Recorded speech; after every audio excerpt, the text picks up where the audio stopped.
मुत्तफ़क़ुन अलैह। अल्हम्दुलिल्लाह, Arabic grammar का सिलसिला जारी है।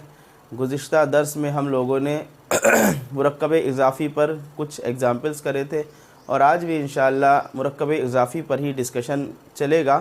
तो शुरुआत करते हैं हदीस से, जिसको अभी खुतबे के वक्त हमने पढ़ा। वो हदीस बुखारी और मुस्लिम दोनों की मुत्तफ़क़ुन अलैह रिवायत है। मेरे पास एक मुरक्कब है, मुसलमान का हक़। मुसलमान का हक़ उर्दू और हिंदी में मुरक्कब इज़ाफ़ी की एक पहचान बताई थी, का, के, की। ज़्यादातर मुरक्कब इज़ाफ़ी में ये इस्तेमाल होता है। तो यहाँ पर भी का, के, की वाला आ गया, तो हक़ बना मुज़ाफ़ और मुसलमान बना मुज़ाफ़ इलैह। तो तीर चला देंगे इसमें भी। हक़ की अरबी हक़्क़ुन। अब मुज़ाफ़ के दो क़वाइद अप्लाई करने। पहला कायदा अलिफ़ लाम इस पर नहीं दाखिल कर सकते। दूसरा कायदा इसका इराब हल्का करना होगा। तो जब भी जो इराब बिल हरकात होते हैं उनका इराब हल्का करने का तरीका क्या था कि तनवीन हटा देंगे। तो हक़्क़ु बचा रह गया। अब मुसलमान की अरबी मुसलमान है, इसको बतौर मारफा अगर लेकर के आ रहे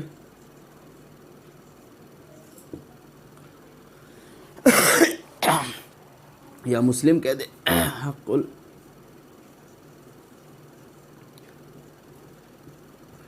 अब मुज़ाफ़ लेकर एक ही कायदा है कि हालत जर में लेकर के आना। तो ये बन गया हक़्क़ुल मुस्लिमी। हदीस के अल्फाज याद करें क्या था, हक़्क़ुल मुस्लिमी अलल मुस्लिमी। अभी अलल मुस्लिमी ये मुरक्कब जारी है, इसको इंशाअल्लाह बस कुछ ही लेक्चर्स के बाद इसको पढ़ेंगे। तो अलल मुस्लिमी मुसलमान पर, यानी कि मुसलमान का हक़ मुसलमान पर खमसुल 5 हैं।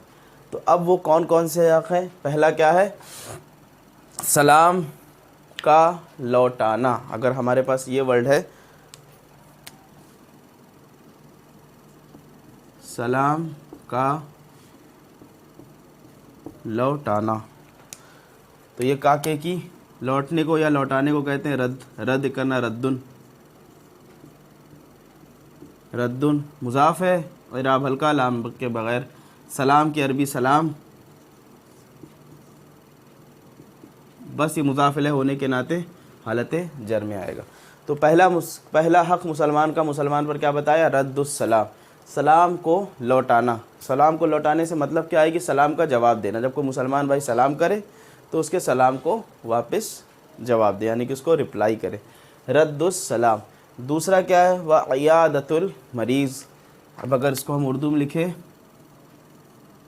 मरीज़ की इयादत। फिर ये मुरक्कब इज़ाफ़ी का के की बता रहा है, इयादतु, एराब हल्का कर दिया। इयादत मतलब मरीज़ की हालचाल पूछना, बासपुरस करना, उसको तसल्ली दिलाना। मरीज़ की इयादत, तो इयादतुल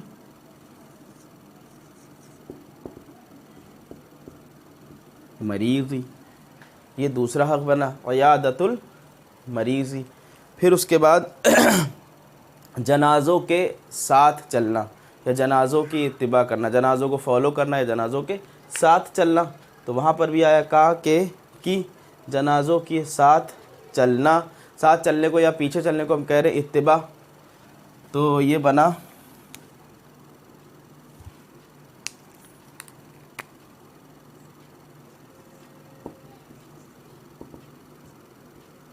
इत्तिबाउन, और ये मुज़ाफ़ है तो इराब हल्का इत्तिबा। जनाज़ों की अरबी जनाइज़ होती है, अलिफ लाम के साथ लेकर के जब आए इत्तिबाउल जनाइज़ी, जनाज़ों के साथ चलना या जनाज़ों के पीछे चलना। ये तीसरा हो गया। मुसलमान का किसी का जनाज़ा देखें तो उसके साथ में चले। इत्तिबाउल जनाइज़ व इजाबतुद दावा, दावत को कबूल करना या दावत का जवाब देना, यानी कि दावत को कबूल करना। तो दावत का जवाब देना यानी कि इजाबतु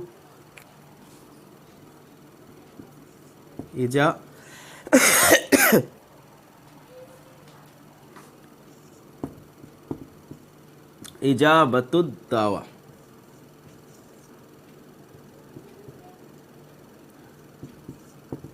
ये हालत जर्म। इजाबतुद दावती यानी कि दावत को जवाब देना, यानी कि दावत कबूल करना। और उसके बाद क्या है कि जब आतिश कहते हैं छींकने वाले को, जब कोई छींकने वाला छींके तो उसको रहमत की दुआ देना। तो छींकने वाले को दुआ देना, तो छींकने वाले को रहमत की दुआ कहते हैं, रहमत की दुआ देने को कहते हैं तशमीत। तो ये क्या बन गया? तशमीतु, तशमीतु ये मुदाफ अल आतिसी। तो ये 5 हक़ यहाँ बयान होगा। वो हदीस को जो बीच के 2 वर्ड यहाँ रह गए हैं वो भी लिख लेते हैं। हक़्क़ुल मुस्लिमी अलल मुस्लिमी, तो हदीस के अल्फाज, पूरी हदीस कंप्लीट हो गई। हक़्क़ुल मुस्लिमी अलल मुस्लिमी खमसुन, हक़्क़ुल मुस्लिमी अलल मुस्लिमी खमसुन, की मुसलमान का हक़ मुसलमान पर 5 हैं। पहला रद्दुस सलाम, सलाम का लौटाना से मतलब सलाम का जवाब देना। इयादतुल मरीज़, व इयादतुल मरीज़, सबके बीच वाव और लगा देते हैं। व इयादतुल मरीज़, मरीज़ की इयादत करना। अब यहाँ पर जब वाव लगाया, ये जो शुरू में हमज़ा आई हमज़तुल वस्ल है, तो वत्तिबाउल जनाइज़ हो जाएगा।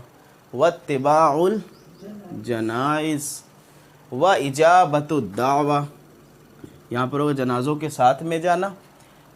व इजाबतुद दावा, दावत को जवाब देना यानी कि दावत को कबूल करना। व तशमीतुल आतिस, व तशमीतुल आतिस का मतलब छींकने वाले की छींक पर जब वो अल्हम्दुलिल्लाह कहे तो यरहमुकल्लाह कह के दुआ देना। ये रिवायत बुखारी और मुस्लिम दोनों में है। मुत्तफ़क़ुन अलैह रिवायत उसी को कहते हैं। बुखारी में इसका नंबर है 1240 और मुस्लिम में इसका नंबर है 5650। अब इसको इस लेक्चर के बाद इस हदीस को ज़रूर जा कर के चेक कर ले, ताकि फिर हमें समझ में आए कि अब यहाँ पर जो ज़्यादातर मुरक्कब इजाफ़ी कंस्ट्रक्शन था, और मेरे ख़्याल से ये हदीस अब समझ में आ रही होगी। अच्छा, मेरे पास अब एक और मुरक्कब इजाफ़ी है, मुनाफिक की निशानी। मुनाफिक की निशानी। मुनाफिक की निशानी, निशानी कहते हैं आयत को।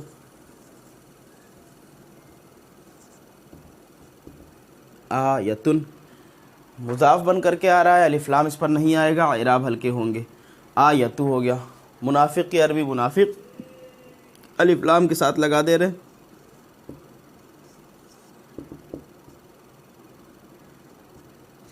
तो आयतुल मुनाफिकी। अब ये भी एक हदीस की शुरुआत है, मेरे ख्याल से याद आ गई होगी। बुखारी की रिवायत है, बुखारी और मुस्लिम दोनों की।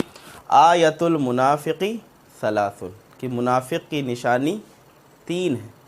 पहली क्या बताइए अल्लाह के रसूल सल्लल्लाहु अलैहि वसल्लम, इज़ा हद्दसा कज़ब, कि जब वो बात करे तो झूठ बोले।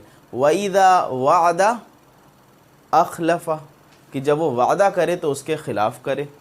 तीसरी निशानी क्या बताई, व इज़ा तुमिना खान, कि जब उसके पास अमानत रखी जाए तो वो उसमें ख़यानत करे। तो ये 3 निशानी अल्लाह के रसूल सल्लल्लाहु अलैहि वसल्लम बयान फरमाई, और ये भी बुखारी मुस्लिम दोनों की रिवायत है। बुखारी में इसका नंबर है 33 और मुस्लिम में इसका नंबर है 211। नंबर देने का मकसद यही होता है कि हदीस को हम जाके खुद से ढूंढें, तो उसमें जो जो चीज़ें हमने पढ़ी हुई हैं उसको हमें तलाशना है कि हाँ वो चीज़ें हमें मिल रही हैं कि नहीं। तो आयतुल मुनाफिकी सलासुन, मुनाफिक की 3 निशानियाँ हैं। जो 3 निशानी है, पहली बताई इज़ा, अभी इज़ा जो है हम लोगों ने अभी पढ़ा नहीं कि जब हद्दसा, हद्दसा फ़ेल है, फ़ेल में पढ़ेंगे इंशाअल्लाह उसको। इज़ा हद्दसा, कि जब इज़ा हद्दसा, जब वो बात करे, कदब, तो झूठी बात करे या झूठ बोले, ठीक है ना। वईदा, और जब वादा, जब वो वादा करे, अखलफा, तो उसके ख़िलाफ़ करे हमेशा। वईदा तुमिना, जब उसके पास अमानत रखी जाए तो खान, तो उसमें ख़यानत करे। तो इंशाअल्लाह जब और मज़ीद फ़ेल वगैरह पढ़ेंगे तो पूरी हदीस हमारे सामने ये आ जाएगी। सही बुखारी में 33 नंबर, सही मुस्लिम में 211। तो ये तो पुराने लेक्चर्स पर ही बेस मुरक्कब इज़ाफ़ी कुछ मज़ीद एग्जाम्पल्स कर दिए, और ताकि हमारा इंटरेस्ट बने। जब भी कोई चीज़ हमें कुरान या हदीस में मिलती, जो चीज़ें हमने सीखी हैं, तो हमारा इंटरेस्ट बढ़ जाता है। इसको रफ़ कर दे रहे।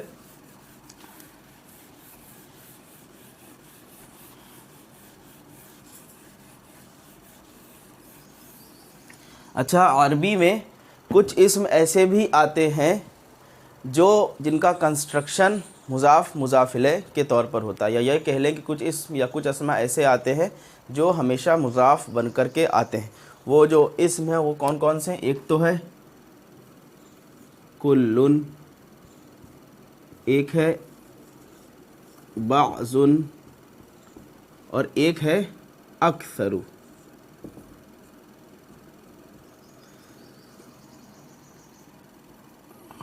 तो ये मुज़ाफ़ बन कर के आते हैं। इसके बाद वाला इस्म मुज़ाफ़ इलैह बन कर के आता है, ठीक है ना। इसकी आज हम लोग इंशाअल्लाह प्रैक्टिस करेंगे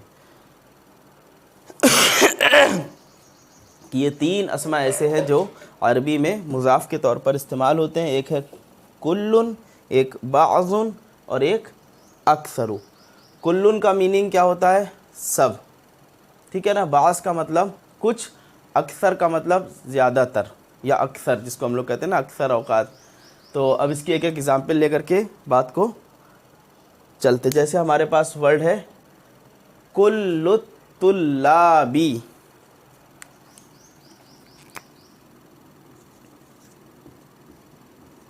अब ये मुज़ाफ़ बन कर के आएगा तो अलिफ लाम भी नहीं आएगा इस पर, और तनवीन हल्की, कुल्लुन नहीं बल्कि कुल्लू। और इसके बाद वाला जो इस्म होगा वो हालत जर में होगा। तो कुल्लुत्तुल्लाबी, इसका मीनिंग क्या हो जाएगा कि तमाम तलबा, कि जितने भी तलबा हैं सब के सब। मिसाल के तौर पर अगर सेंटेंस बनाना चाहते हैं, कुल्लुत्तुल्लाबी हाजिरून, कि तमाम के तमाम तलबा हाजिर है, प्रेजेंट है। इसी तरह से बना सकते हैं कुल्लू से कुल्लू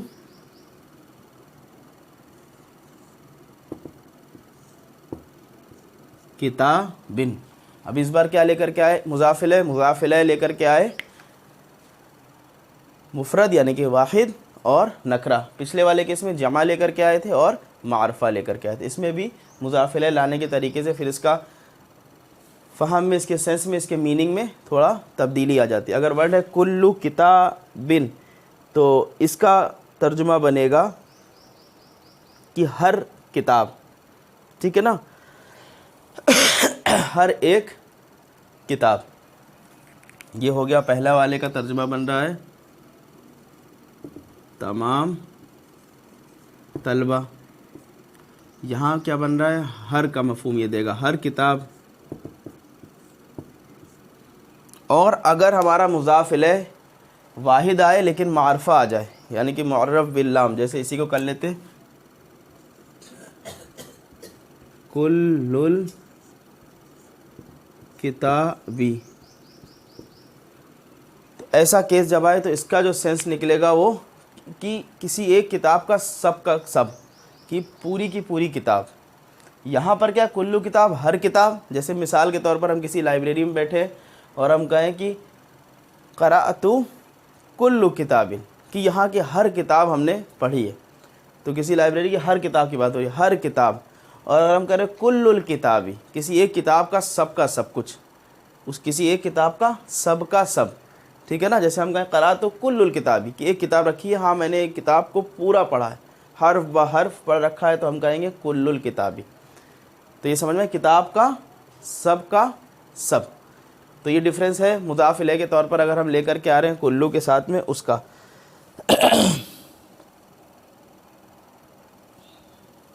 जैसे अगर हमने कहा ना क़राअतु कुल्लुल किताबी, कि मैंने पढ़ा पूरी किताब, मैंने किताब का सब कुछ पढ़ा, पूरा हिस्सा। तो कुल्लू के साथ हम क्या देख रहे हैं कि ये मुज़ाफ़ और मुज़ाफ़ इलैह के कंस्ट्रक्शन के तौर पर आ रहा है। अब इसमें 3 पॉइंट्स आपको लिख लेने हैं। वो 3 पॉइंट्स क्या हैं कि जब कुल्लू का मुज़ाफ़ इलैह जमा हो और मुअर्रफ बिल लाम हो, तो उस केस में जो इसका तर्जुमा बनता है, इसका मीनिंग जो निकल के आता है वो तमाम के सेंस में निकलता है। और अगर वो मुफ़रद है और नकरा लेकर के आ रहे हैं, तब उसके सेंस में, ये दूसरा केस, तब उसके सेंस में निकल के आता है हर वाला। जैसे एक और एग्जाम्पल है, कुल्लु शैइन, हर चीज़, कुल्लु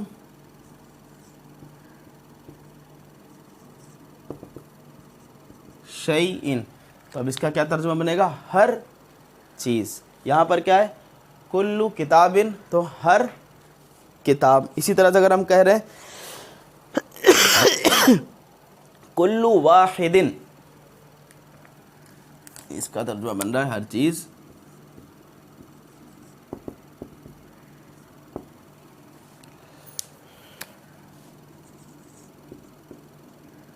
कुल्लु वाहिदिन, तो इसका तर्जुमा बनेगा हर एक या हर कोई। कुल्लु वाहिदिन का तर्जुमा क्या बन जाएगा, हर एक या हर कोई, हर एक। तो ये बात क्लियर है कि जब भी कुल्लू का मुज़ाफ़ इलैह मुफ़रद आए और नकरा आए तो हर का मफ़हूम ये देता है। और इसी तरह से अगर कुल्लू का मुज़ाफ़ इलैह मुफ़रद आए लेकिन मुअर्रफ बिल लाम आए, तो ये जो तर्जुमा देता है ये कुल का कुल, कि उस चीज़ का कुल का कुल, यानी कि उस चीज़ का सब कुछ। यानी कि हम कहेंगे कुल्लुल किताबी, तो एक किसी किताब की बात हो रही है और उस किताब के अंदर पूरी की बात हो रही है कि कुल्लुल किताबी, यानी कि पूरी की पूरी किताब। जैसे एक हदीस है सही मुस्लिम की, कुल्लुल मुस्लिमी, कि मुसलमान का सब कुछ हरामुन, हराम है दूसरे मुसलमान पर। फिर उसमें गालिबन 3 चीज़ें बताई गई हैं कि उसका खून, उसकी इज़्ज़त। तो इंशाअल्लाह वो नेक्स्ट लेक्चर वो हदीस बताएंगे, अभी नंबर भी नहीं याद आ रहा। तो बहरहाल लेकिन उसमें इस्तेमाल यही हुआ कुल्लुल मुस्लिमी, वहाँ पर यही वाला सीगा इस्तेमाल हो वाहिद का और मुअर्रफ बिल लाम का। तो उसका जो तर्जुमा बनता है कि मुसलमान का सब कुछ हरामुन, हराम है। फिर आगे अल्लाह रसूल सल्लल्लाहु अलैहि वसल्लम बताया क्या कि उसका खून दूसरे मुसलमान पर हराम है, उसकी इज़्ज़त, उसका माल, व मालहू दम, उस तरह के अल्फाज है हदीस के। तो ये बात समझ में आ गई ना कि कुल्लू पहली चीज़ तो समझना है कि कुल्लू, बाज़ुन और अक्सरू, ये जो है मुज़ाफ़ इलैह के तौर पर इस्तेमाल होते हैं।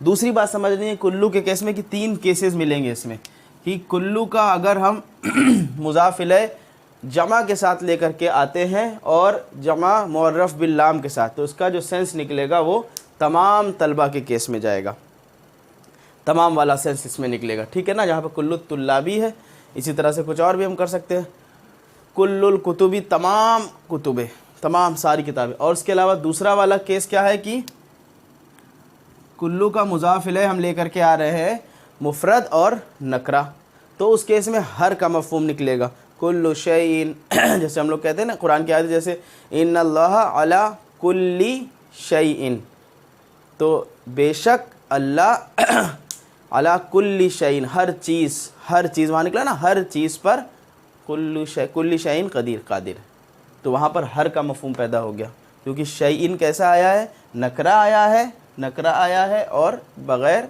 अलिफ लाम के आया है और वाहिद आया है, तो वहाँ पर क्या हर का मफ़हूम निकल रहा, इन्नल्लाह अला कुल्ली शैइन कदीर। अब वो कुल्लु कुल्लिन कैसे हो गया ये इंशाल्लाह आगे देखना है।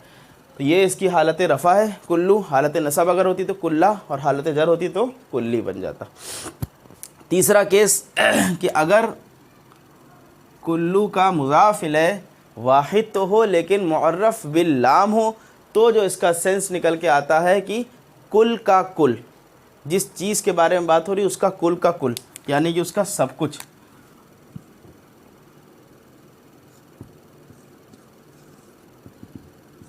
जैसे अब कहा कुल्लुल किताबी, तो किताब का सब कुछ, उस खास पूरी किताब का, टोटल किताब की बात हो रही है।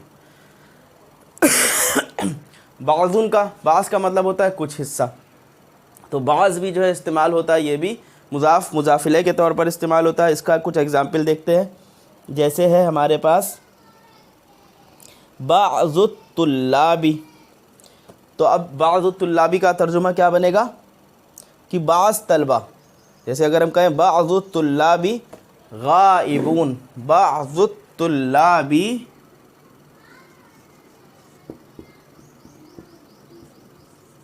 बाज़ुत तुल्लाबी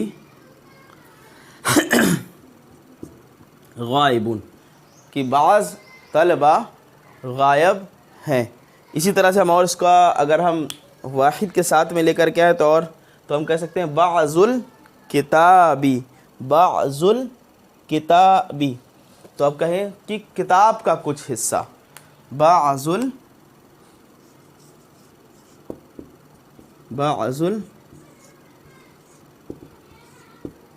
किताबी, कि किताब का कुछ हिस्सा।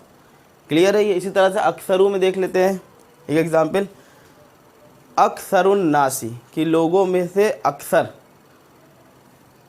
इसका कोई एग्जाम्पल अगर हम देखते हैं अक्सरुन नासी गाफिलून, कि अक्सर लोग गाफिल हैं, गफलत बरतने वाले हैं।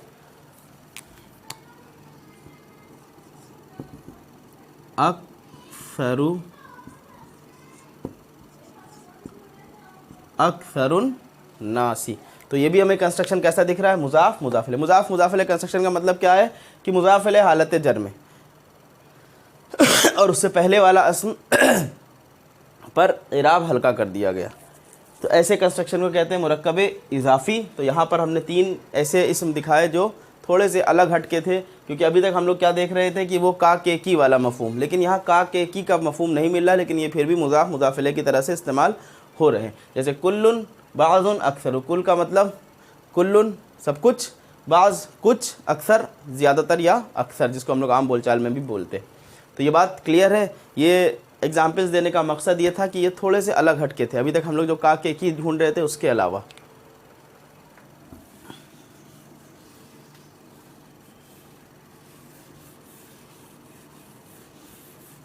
और बाकी मज़ीद एग्जाम्पल्स आप कुरान और हदीस में ये तीनों ही वर्ड के देख सकते हैं। अक्सरू भी मिल जाता है, कुल्लुन भी मिल जाता है, बाज़ुन भी मिल जाता है।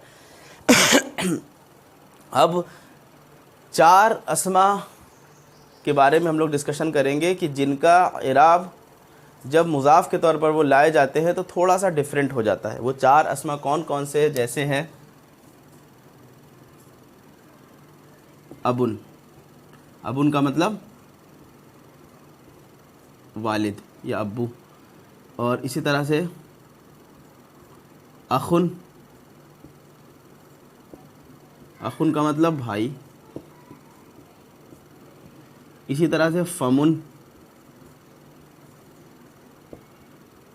फमुन का मतलब मुँह, और इसी तरह से ज़ू, ज़ू का मतलब वाला।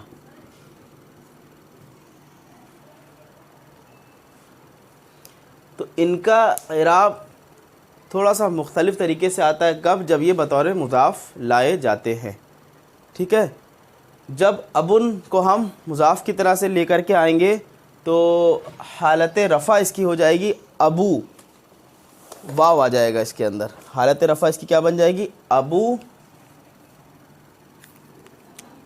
हालत रफ़ा बन गई। और हालत नसब क्या बनेगी? अबा। और हालत जर क्या बनेगी? अबी। अबू, अबा, अबी। ये कब है? जब ये बतौर मुज़ाफ़ लाया जाएगा। इसी तरह से अखुन को जब लेकर के आते हैं तो अखू, हालत रफ़ा, अखा, हालत नसब, अखी, हालत जर, ठीक है ना। फ़मुन को जब देखेंगे तो फ़मुन का थोड़ा सा डिफरेंट है। फ़मुन कैसे बनता है?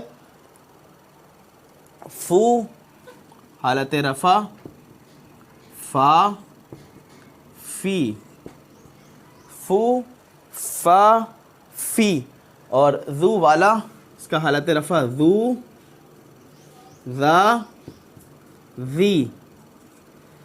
तो ये अस्मा ऐसे हैं कि जब मुज़ाफ़ बन करके लाते हैं तो इनका इराब लिखने का तरीका थोड़ा सा डिफरेंट रहता है, ठीक है ना। जैसे पहले का एग्जाम्पल देखते हैं। अगर हमारे पास वर्ड है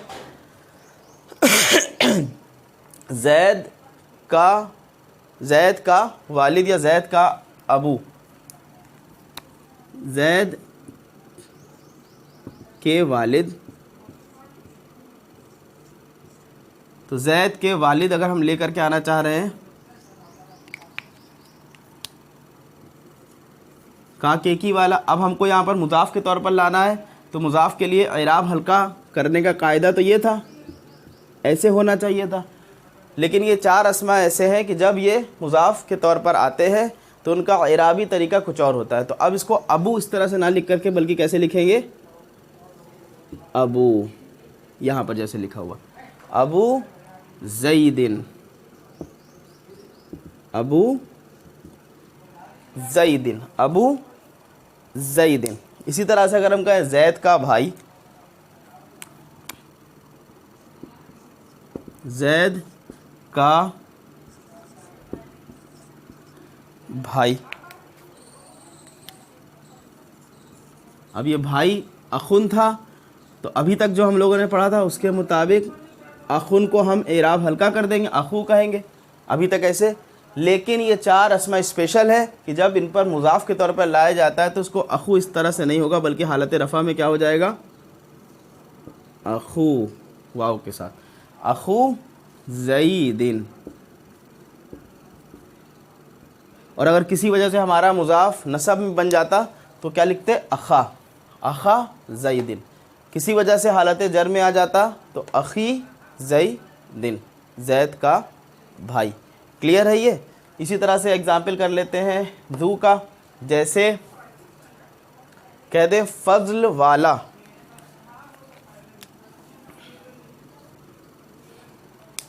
अल्लाह के बारे में जाता है बड़े फ़ज़ल वाला, या अभी हम सिर्फ फ़ज़ल वाला करके चल रहे हैं, फ़ज़ल वाला। तो अब क्या करेंगे इसमें? वाला यानी कि ज़ू, हालत रफ़ा में ज़ू के तौर पर आएगा ये, ज़ू अल फ़ज़ल। तो ये क्या बन जाएगा? ज़ुल फ़ज़ल, ज़ुल फ़ज़ली। क्लियर है ये? तो अगर यही होता है कि बड़े फ़ज़ल वाला तो ज़ुल फ़ज़लिल अज़ीमी, जो कुरान की आयत में हमको मिलता है। इसी तरह से अगर हम कहें बदला लेने वाला, बदला लेने वाला,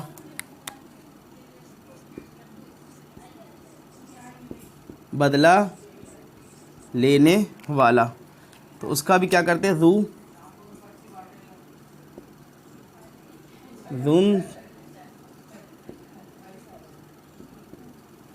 अभी हमज़तुल वस्ल होता तो मिला करके पढ़ने में ज़ुन तिक़ामी, ज़ुन तिक़ामी, बदला लेने वाला। क्लियर है ये? तो ये चार अस्मा ऐसे हैं कि जब ये चार ज़्यादातर कुरान में हमें यूज़ होते हैं। इसके अलावा है तो टोटल 6 अस्मा कि जिनके जो इराब होते हैं वो थोड़े से डिफरेंट करके लिखे जाते हैं। जैसे एक ससुर है हमो, लेकिन कुरान में कहीं मिलता नहीं है। तो हम उनका भी जो है इराब मुख्तलिफ़ अंदाज से लिखा जाता है। तो ये बात क्लियर है ना कि ये 4 अस्मा ऐसे हैं जिनके इराब हम मुख्तलिफ़ अंदाज से लिख रहे हैं। अबू, अबा, अबी, अखू, अखा, अखी, फू, फा, फ़ी, ज़ू, ज़ा, ज़ी। ये हमें इंशाअल्लाह कुरान में और हदीस में देखने को मिल सकते हैं। अच्छा, एक चीज़ और अभी बीच में रह गई, वो है जो मुख्तलिफ़ इराब की हम लोग बात कर रहे थे, जो मुज़ाफ़ की बात कर रहे थे, कुल्लू, बाज़न, अक्सरू वाला, उसमें एक और चीज़ भी जोड़ लीजिए, वो है जैसे साथी को अस्हाब कहते हैं ना, तो वो भी मुज़ाफ़ मुज़ाफ़ इलैही लेकर के आता है। साथी या वाले, जैसे हम कहेंगे जन्नत वाले तो अस्हाबुल जन्नती। इसी तरह से हम कहें आग वाले अस्हाबुन नार, तो वहाँ पर भी क्या है, वही मुरक्कब इज़ाफ़ी कंस्ट्रक्शन आता है, अस्हाबुन नारी। अस्हाबु हल्का इराब और उसके बाद वाला जो इस्म आ रहा है वो हालत जर मुज़ाफ़ इलैह के लिए अस्हाबुन नारी। इसी तरह से अस्हाबुल जन्नती लिख देते हैं तो बात ज़्यादा मेरे ख्याल से वाज़ेह होगी। अस्हाब, अस्हाब ये हल्का इराब। अच्छा, कुरान में हा पर खड़े ज़बर के साथ सिर्फ ये आता है, अलिफ नहीं ऐड होता। अस्हाबुल, अस्हाबुल जन्नती। अभी कंस्ट्रक्शन कैसा है, मुज़ाफ़ मुज़ाफ़ इलैह, हल्का इराब, उसके बाद हालत जर, तो अस्हाबुल जन्नती। इसी तरह से अस्हाबुल फ़ील, हाथी वाले।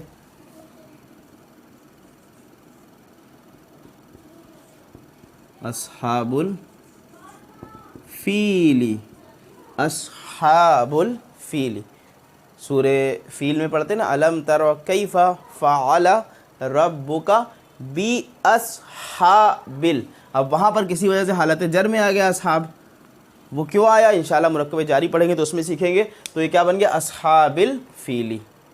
अलम तरा क्या तुमने देखा, कैफ़ा कि क्या, अलम तरा कैफ़ा फ़अला कि कैसा हाल किया, फ़अला रब्बुका तुम्हारे रब ने, भी अस्हाबिल फ़ील हाथी वालों के साथ। ठीक है ना, तो ये भी मुज़ाफ़ मुज़ाफ़ इलैह के तौर पर आता है। अस्हाबुल जन्ना, अस्हाबुन नार, अस्हाबुल फ़ील, अस्हाब वाला, तो ये मुज़ाफ़, उसके बाद वाला मुज़ाफ़ इलैह। मुज़ाफ़ मुज़ाफ़ इलैह की पहचान क्या है कि 2 इस्म हमें दिखें, पहला इस्म का इराब हल्का दिख रहा हो और दूसरा इस्म जर में दिख रहा हो। या मोटी पहचान ये कि जब हम पहले दूसरे इस्म को देखें, दूसरा इस्म अगर हालत जर में है तो थोड़ा सा जहन जाना चाहिए, में भी ये मुरक्कब इज़ाफ़ी हो सकता है। और जब हालत जर से पहले वाले इस्म को देखा, उसका इराब हल्का दिख गया, तो 100% मोहर लगा दी कि ये मुज़ाफ़ इलैही वाला कंस्ट्रक्शन है। ठीक है ना, तो अभी तक हम लोग ने एक वजह सीख चुके हैं कि हालत जर में कोई भी इस्म क्यों जाता है, क्यों, जब वो बतौर मुज़ाफ़ इलैह बन कर के आता है। क्लियर ये चीज़।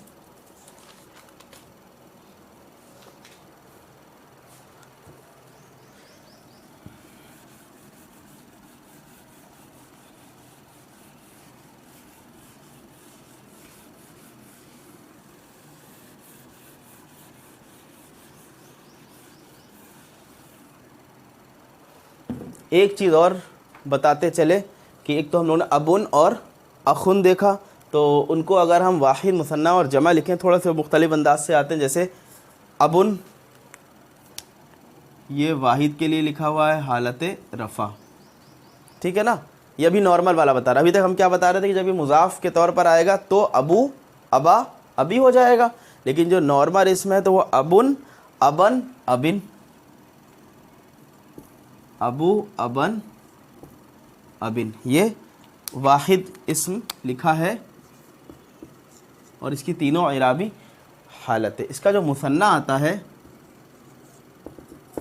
इसका मुसन्ना भी देख ले, अबा वानी, अबा वैनी, अबा वानी, अबा वैनी, अबा वैनी। और इसका जो जमा का सीगा मिलता है वो है आबा उन, आबा उन, आबा अन। अलिफ का इजाफा होगा कि नहीं होगा आबा अन के आगे? नहीं होगा। क्यों? क्योंकि हमज़ा हमज़ा से पहले अलिफ आ रहा है। फिर क्या है आबा इन, ये इसका जमा का सीगा इस तरह से बनता है। इसी तरह से अखुन इसम को अगर लिखें अखुन, अखन, अखिन, और मुजाफ के तौर पर क्या बन रहा था अबू अबा अबी, अखू अखा अखी मुजाफ के लिए। लेकिन अब ये नॉर्मल जब मुजाफ के लिए नहीं आ रहा तो अखुन अखन अखिन, और इसका मुसन्ना अखावानी अखावैनी अखावैनी। और इसका जमा एक आता है इख्वानुन,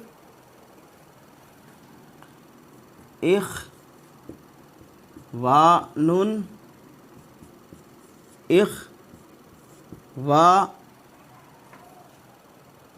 और इख्वानिन, इख्वानुन, इख्वानन, इख्वानिन।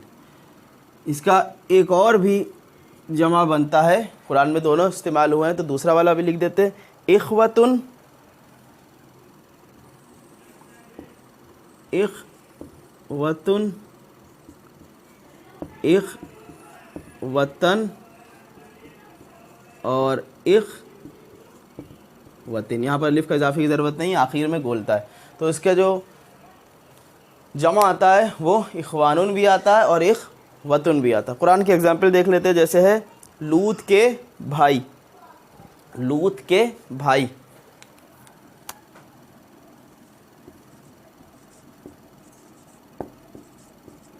लूत के भाई, लूत का भाई होता तो वाहिद है, लूत के भाई यानी कि जमा का सीगा है। तो अब हम क्या करेंगे भाई इख्वानुन,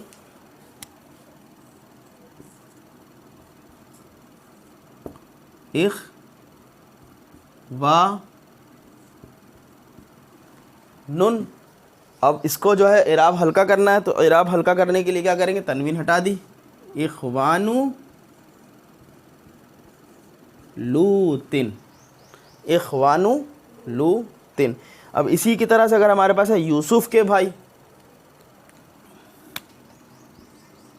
यूसुफ के भाई, यूसुफ के भाई के लिए ये वाला अगर नीचे वाला जमा इस्तेमाल हुआ है इख्वतुन था, इराब हल्का कर दिया इख्वतु, यू यू। अब ये गैर मुनसरिफ अस्मा है, गैर मुनसरिफ अस्मा हालत जर में ज़ेर कबूल नहीं करेगा, तो इख्वतु यूसुफ़ा ये है हालत जर जो ज़बर के साथ शो की गई है, इख्वतु यूसुफ़ा। क्लियर है? तो अब इसको कुछ चीज़ें इसमें आपने जो नई नई चीज़ें पढ़ी उसका ध्यान रखना है, जैसे कि कुल्लु बाज़ुन अक्सरु और असहाब। इसी तरह से चार जो अस्मा पढ़े अबुन अखुन फमुन और ज़ू, उनका मुज़ाफ़ के तौर पर जब इस्तेमाल होता है तो थोड़ा सा डिफरेंट, अबू अबा अबी, अखू अखा अखी, ज़ू ज़ादी फूफाफ़ी। और अबुन का जो नॉर्मल आपका लिखा है वाहिद मुसन्ना जमा, इसमें अखुन में याद रखना है कि इख्वानुन भी आता है और इख्वतुन भी आता है। दोनों के एग्जाम्पल्स आपने देखे, लूत के भाई के लिए इख्वानु लूतिन, यूसुफ़ के भाई के लिए इख्वतु यूसुफ़ा। सुब्हानक अल्लाहुम्मा व बिहम्दिका अशहदु अल्ला इलाहा इल्ला अंता अस्तगफिरुका व अतूबु इलैक। अस्सलामु अलैकुम व रहमतुल्लाहि व बरकातुहू।